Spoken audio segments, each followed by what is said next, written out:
help me out here because I had a question that came in through my email, and the gentleman who asked is actually in the chat box now, but this is a Vacheron Constantin. Raph, transfer me to my macro camera if you will. But this is a Vacheron Constantin Overseas Chronograph, second generation. This is the 2004 to 2015 model that was superseded this year. It's the reference 49150.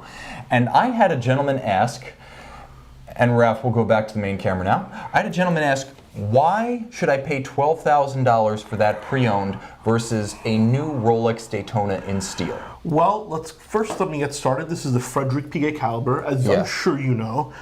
So it's not technically in-house. I think the Rolex, being a Daytona in steel, will definitely hold better value. But pre-owned versus new. Listen, personally, new, it's obviously factory fresh. You're the first owner. You get to put your own history on the watch. But more so, I consider this to be a piece of haute horlogerie. And not only in the movement, yes, it's a Frederick Piguet caliber, but the finishing. Look at the bevels on this bracelet. I mean, I think this is a level above a steel Daytona, personally, in my humble opinion. I mean, do you agree, or do you think... I do agree. I think, you know, the main advantage the Daytona has over this for me, well, there are two. One, recognition. If you must be seen and recognized, nothing else is a Rolex.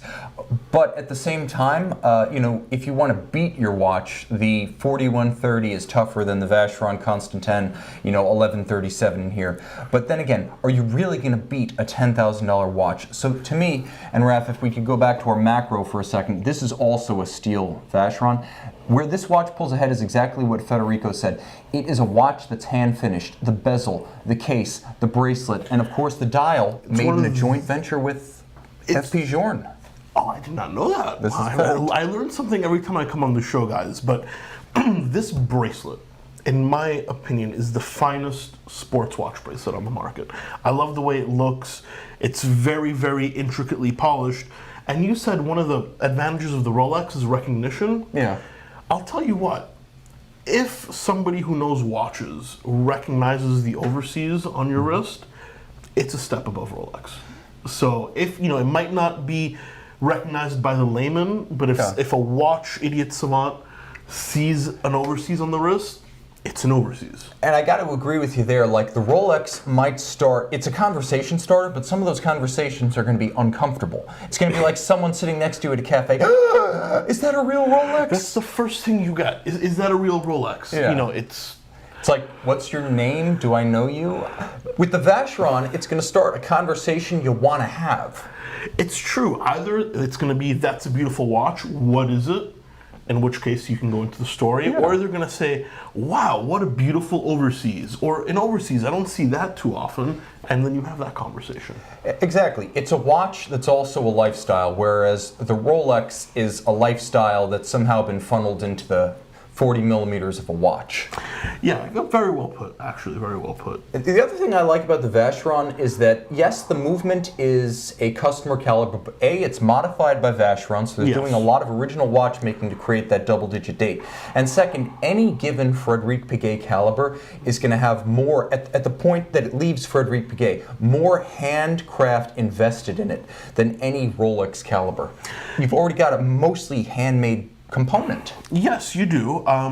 The counterpoint to that potentially is, you could say, Rolex makes the toughest movements in the world. Yes. You know, they very rarely need service. They very rarely need to come back. Frederick Piguet is a little bit more fragile, but it is certainly higher finishing. It's more of a work of art than maybe a Rolex caliber would be. And you know, vertical clutch, column wheel, chronograph, automatic winding. It's not like a 7750 in there. It's a great movement. And I'll say this. I love the 7750, man. I'm wearing one right now. I kind of do too, and that'll actually segue into our next question. But you know, you're getting a watch that's bracelet, dial, and case finished the same standard that you'd see on a Royal Oak, the same standard that you'd see on a Nautilus. And when you're paying for a handmade product, remember, Vacheron is your $25,000 to $35,000 a year company, of which a small subset of that is going to be the Overseas Chronograph. You're talking about a handmade product, and a lot of the artisanal value here is in the case, is in the bezel, is in the bracelet.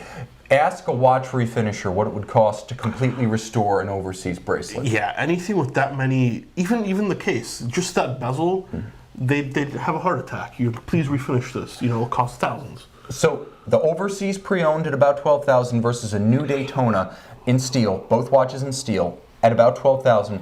The overseas is going to give you an experience and a product that is a gateway to high horology. The Rolex is a status symbol and a tough one, but you're not getting something that one or more artists sweated over.